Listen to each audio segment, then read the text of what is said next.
Hi, everybody. I'm Paul Yeager. This is the MTOM podcast, a production of Iowa PBS and the Market to Market TV show. We're going to be talking about automation when it comes to agriculture, machines, doing work, labor specifically in fields. Now, we've heard about auto steer and things like that, but this is a little different. This is automated in areas that are usually pretty labor intensive. In the state of Michigan, by the way, they have 300 specialty crops. It takes a lot of labor. And as that situation changes, this idea has been long in the works before anything political has come around. This has just been a fact of life many people have dealt with is labor. Specifically specialty crops. And we're really going to get into asparagus and how a work in research has helped change the industry or could change the industry if things continue in the research. We're going to talk with Dr. Yuzhen Lu, who is an assistant professor at Michigan State University, and he has been working on for years the technology to make automation come to the field. We'll talk a lot about asparagus and other things with the industry, but we're going to talk about labor and time and all the things that matter in agriculture bio research. We also are going to talk about the TV show. At the end of the discussion, we will bring Julie in. We're going to have a fun conversation about one of the behind-the-scenes portions of Market to Market. So that's what we have in store in this installment of the MTOM podcast. You can't compare all land-grant institutions, but North Carolina, Mississippi, and Michigan. Obviously, Michigan's the coldest, but which one has been the funnest for you so far? I cannot do the direct comparison. Actually, I enjoy living both in North Carolina and Michigan. I live longer in Michigan. I finished my PhD in Michigan State. But all three are different in a way that they view agriculture. And Sure. and to me, for you as a researcher, would be interesting to help give the greater picture. I mean, North Carolina has a lot of row crops, agriculture, hogs. Mississippi, row crops, but a whole lot of different types of crops than what we have. And then you have Michigan. How would you describe Michigan agriculture to an outsider? You notice the difference. Yeah, Michigan has a very diversity of the specialty crops, the tree fruits, the apples, the cherry, also this blueberries. So we also have the vegetables, asparagus. You notice that is, very diverse. There's many options for me as ag engineer I can work with, not just focusing on just like in the Mississippi, only cotton or soybean. That is, for specialty crops, the challenges is more actually. So at a higher level. With the specialty crop, it comes a major challenge that in California, Florida, they have found they are very labor intensive. Whereas in corn and bean country, we hop on a tractor, we hop on a combine, there's a sprayer involved. I grew up walking beans and picking up rock. It just doesn't happen as much as it used to. What are the challenges of the specialty crop from an agricultural standpoint? Yeah, you notice the labor challenges. That's the number one challenges for most, I would say, specialty crop growers.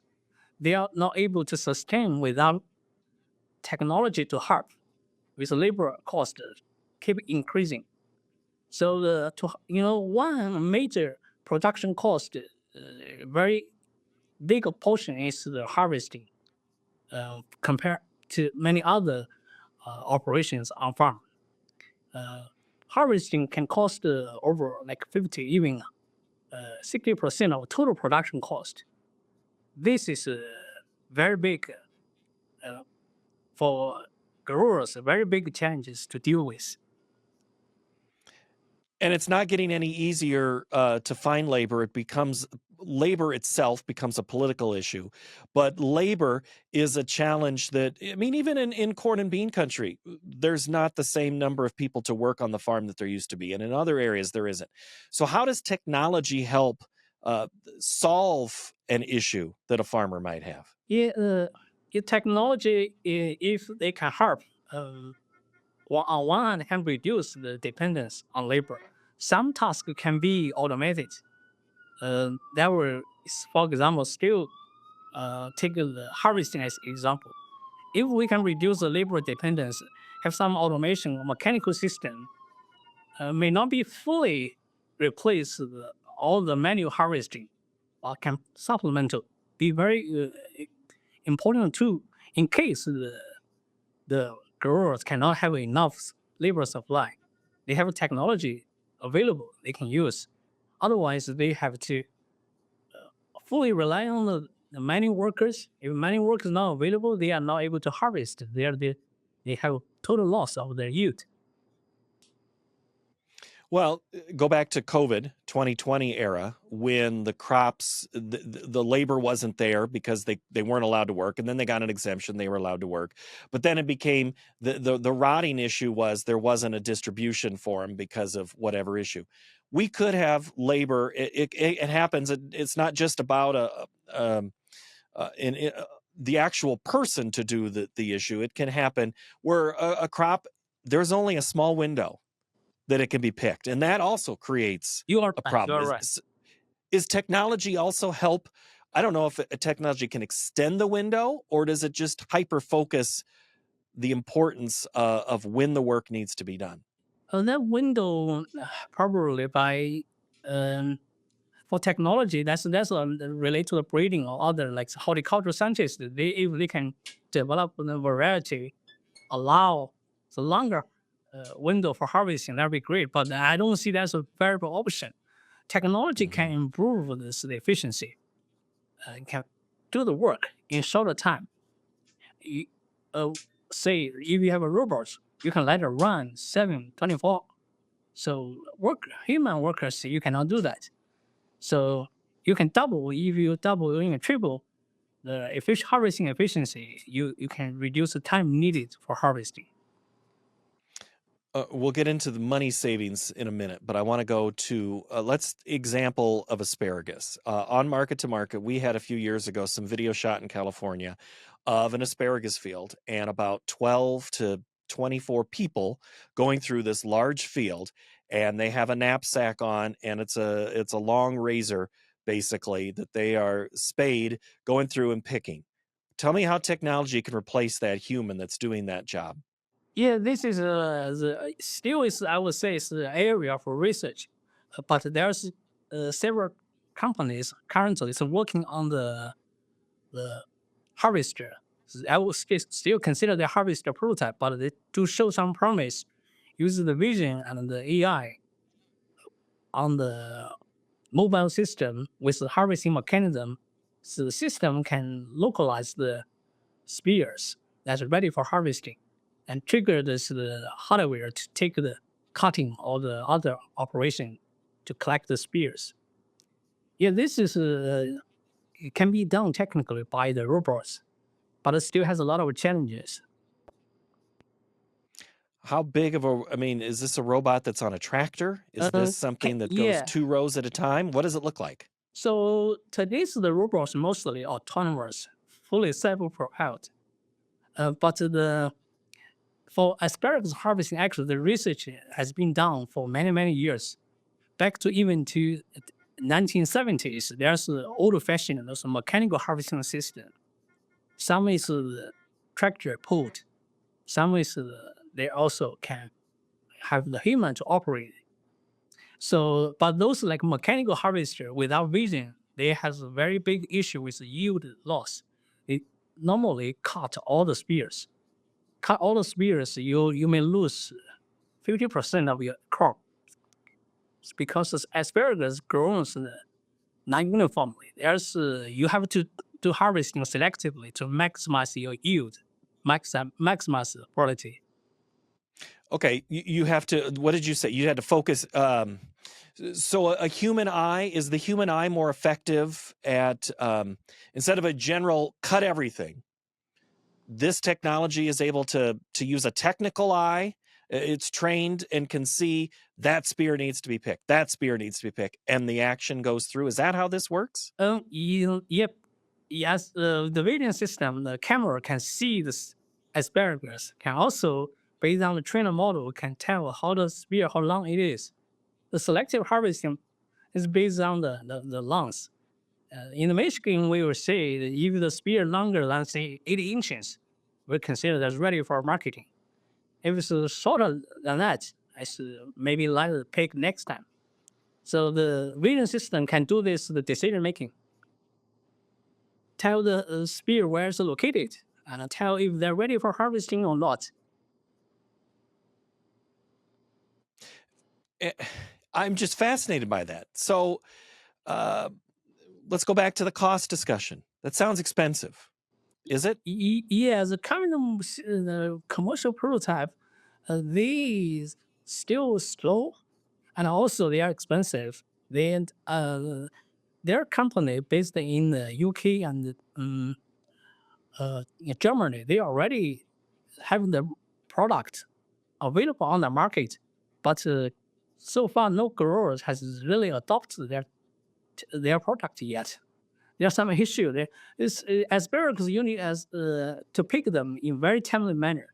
If it delays 1 day or 2 days, that's over mature. You cannot sell to the grower. Sell you cannot sell to the market. So you need to pick. You need to be very efficient. Count them.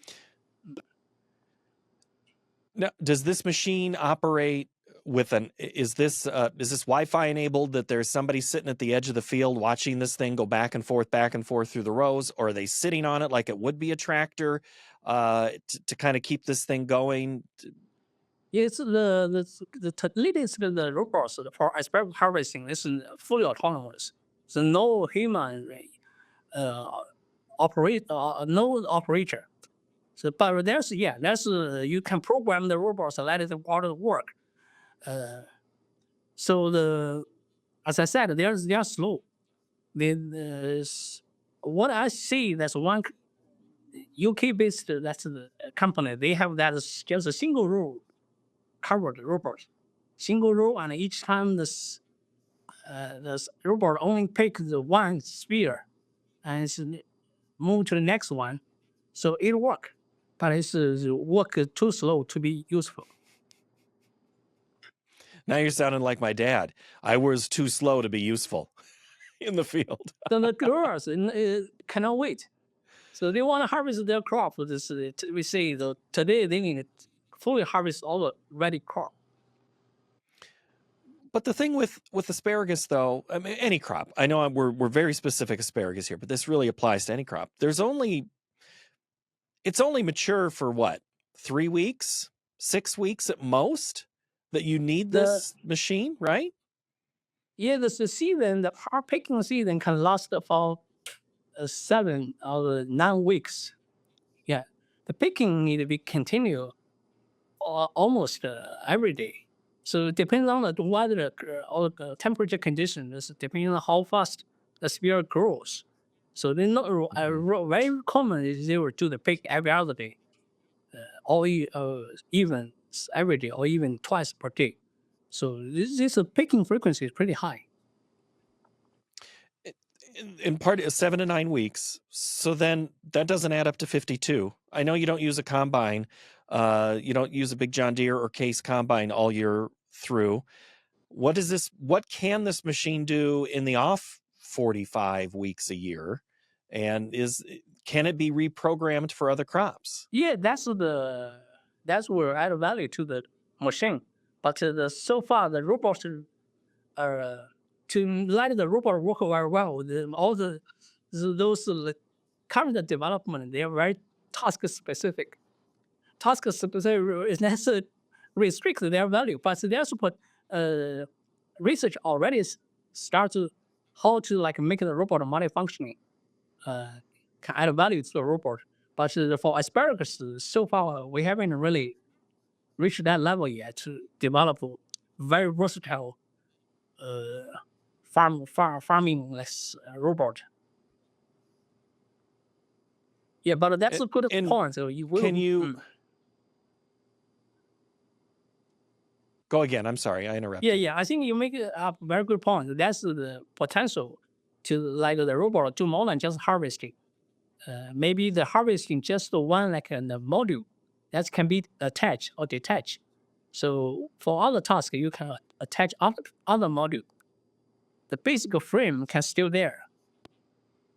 Okay, kind of like like a corn head or a bean head, essentially, in a very large. Trying to apply it to my limited knowledge of things here, doctor. So, uh, but because those crops, again, I think California and where we grow, I know Michigan same way.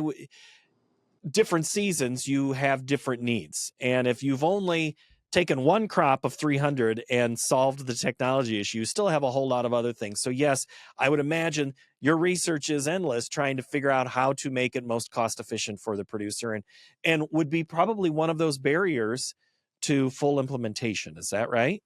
Yes, yes, In addition to the part of it's got to work too. you're right. Yes. Tell me, what are some of the other challenges that you might be facing? For asparagus robot development, right? Yeah, this crop is a very tough crop. I talk with many people, older folks. They has been working on this technology development. Um, I actually talk with one um, mechanical harvester inventor last year who made the very early version as a mechanical harvester in 1970s. He still had his machine. He made several iterations, several generations to try to make it work. Still does not work. I mean, still does not work. I mean, still does not work as expected. Mhm. Efficiency and other issue. So this crop, the spears they grow in very random pattern. You don't know where a spear will come out, and they are sometimes they clustered. Shorter one, longer one, very nearby. If you want to cut the shorter one, you should avoid damaging the cut the longer one. You should avoid damaging the shorter one. So this is highly precision, like harvesting is not easy to do the harvesting in very efficient way. Like I say, like the platform traveling at 2 miles per hour. That this is very challenging. Yeah, and it's asparagus takes a while to get to that really nice width that it's good. It takes a couple of years, 3 years, 4 years. So if you cut too far, or you can do damage, and a human can do the same thing. A human could do damage to a plant in the field too, not just a machine. Yes, yes, that's the complexity caused by the crops. So we need to address this before we really can have that's the practically useful machine. But I think at some point there must be a trade-off. So the efficiency and accuracy, they has good trade-off. We can even we always keep this accuracy as our top priority. Forget the efficiency, the machine will not be used because it will be too slow. It spend a lot of time try to find the best cutting angle and to finish the cutting. That will be too slow.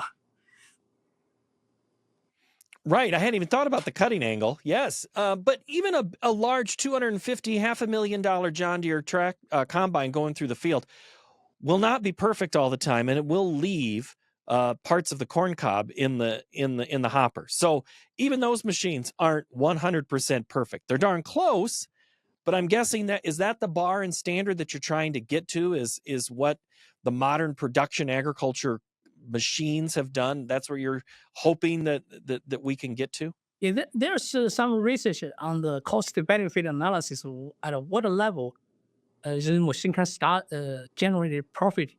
So if you can harvest, like I say, is over 75% of the eligible spears, that is can start to generate the benefits. You don't need to harvest all the crops. The large combines still, they leave parts of the cob in the corn hopper. I've seen it for myself. So they're not perfect, but I mean, your goal, I think you just kind of talked about the intersection of efficiency has to be met at some point. So how close are we? How far are we years? Are we decades away? We are close to a very commercially viable product, but I cannot give you exactly time frame. I do see the increased activities domestically and internationally on developing selective harvesting robot for asparagus. In our neighbor Canada, last month I met a company, that's a startup company. They bring their harvesting prototype to our. We have an event in Grand Rapids for the farmers show. So I saw their system and talked with the president. They are making pretty good progress. Later on, we may have some collaboration. So I do see this is will be coming soon things. Maybe the next 3 or 5 years. So we may see something can work very well in the field. Actually, the industry really cannot wait long. The asparagus industry is super urgent need for harvesting technology. I feel obligated to make the solution available in hopefully next 3 or 5 years. Doctor, there are so many specialty crops in Michigan, so I'm guessing there's always the hope of another crop. So asparagus is one. What's another one of them specialty that could benefit, or there's research that could benefit another crop? You mean the robots? Yeah. Where's the research now? What's the next one that might benefit from your work? Oh, I'm working on multiple the asparagus crop now from different projects. Asparagus and blueberry, apples. So that is also the cherry. So this is major crops I'm now have projects working for. All right. Those are huge projects for Michigan. I think Michigan blueberries and cherries all the time. So let's quickly talk about cherries and blueberries. What's the challenge in there in getting the technology right for automation? So blueberry, my project, that's the mainly focusing on how to estimate the yield before the harvesting, how to determine when is good to harvest them. The blueberry also, they matured in very ununiform way. You see the blueberry, they may pick early season only like 20 fruit, 10 blue. It's still a lot of green. But they can schedule the very first pick. Then will continue for next pick until say 70 or 60% of fruit, all blue. They will let the mechanical to run once over to clear the crop. So I want to determine when will be the best timing for picking. So how to do the determination? We need to estimate the harvest overall maturity level. We need to count the fruit, let the vision system to count the fruit to determine which fruit is blue, which is non-blue, give overall estimation of how much fruit, 10 blue. This information will be utilized for decision making. If it's so much on the eye and how much it looks, I'm guessing then, are we only going to be able to do this work in daylight hours, or is it going to be better in night hours because you can control the light source that would help you identify what needs to be picked and not? Yeah, this is actually we will have the vision system travel in the orchard to scan the canopy, give this the information, and grower can schedule their harvest crew to schedule their resources for there's the farm management. Also, we wanted to estimate the yield based on the detection of blueberry. We can give the estimate of how much they will be able to produce this season. This will be very valuable information for growers. We already have something show to growers. They want really to see how accurate we can do yield estimation. That's still ongoing work. There's a new way to stay connected and know what's happening with Market to Market when you subscribe to Market Insider. One email and a lot of information awaits you. Go to markettomarket.org and subscribe to Market Insider. Hi, I'm Julie Knutson, and joining me today is our host, Paul Yeager. I'm the guest in my own podcast. I always thought this would happen. You did? Yeah, last week, after the last time we did this. You thought I would be able to take control of this? Yeah. Okay, I'm trying to get more comfortable in this role, but it is still very foreign to me. But I'm going to do my best to try to lead this conversation and not let you take over. Easier said than done. I know. It's maybe taking us a couple tries to get there. We'll find out. So today we do want to talk about the control room, though. Do you know what the control room is? It's where all the magic happens, but that's not important right now. That's or not is important. It is important because without that control room, we wouldn't be able to do all of the things that it takes to get the show on the air. So in the control room, there are 4 positions that we have in there. The director, the technical director, the graphics operator, and the assistant director. So those positions in there help get the show going and moving and all of that. There are a couple other positions that aren't in there, but we'll dive into those later. Okay. So those are all the roles that you don't see behind the camera, but if they are not there, we don't have a show. Okay. Director. I think in the previous version of this, I called you the conductor. Is that accurate? Yep, you did. And I think it is a pretty accurate description of what's happening. So the director and technical director are a lot of the times the 2 positions I'm doing in that room. And as a director, you are cueing the graphics operator, cueing the camera guys, cueing the audio operator so they know when to play a certain cut of music or hit an announce or any of those extra things that don't happen all the time. Are you pushing any buttons? When I'm a technical director, I'm pushing buttons. When I'm directing, I'm just pushing yours. How true. But the technical director does push. They are the ones then. The director gives all the information, and the technical director then has to take all that information that the director is giving it and then actually execute it. And it's important then that the director is clear with their communication of how they want it to look, whether they're wanting to dissolve to a camera, whether they're wanting to take to it, if there's a special effect that they want to use, where the source is coming from for that lead that we're rolling. All of those things very important so that the TD knows, like, okay, this is coming from this source. I have to be ready to, in our case, the TD does have to cue that up even and roll it. And see, what you just said, all I heard was switching, and those words still don't mean anything differently to me, but they do to the technical director. So again, we all speak different languages, and that's yours. Exactly. I have to figure out how to make sure that the TD and the director are on the same page, whatever role it is. So it does help being having sat at that technical director bench and hearing that, knowing like, okay, this is the important information I need to know to be able to accurately execute this. Okay, this is a total wrench into what we've planned to do, but can someone on television make a director's life easier or harder by not being cooperative?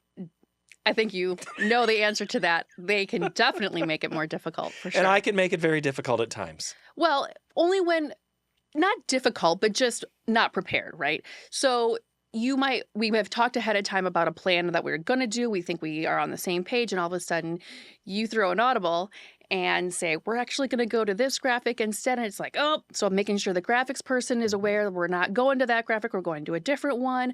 The TD knows that source isn't going to be playing. It's going to be coming from here. So just quickly communicating very effectively so that we don't have the wrong thing up on the screen or give any sort of anything wrong that way. In the first 10 minutes of the program, it is very tightly scripted. Everybody knows what's going on. Yes. The curveballs usually come in the analysis portion when we usually go wheat, corn, soybeans, live cattle, feeders, hogs. Yep.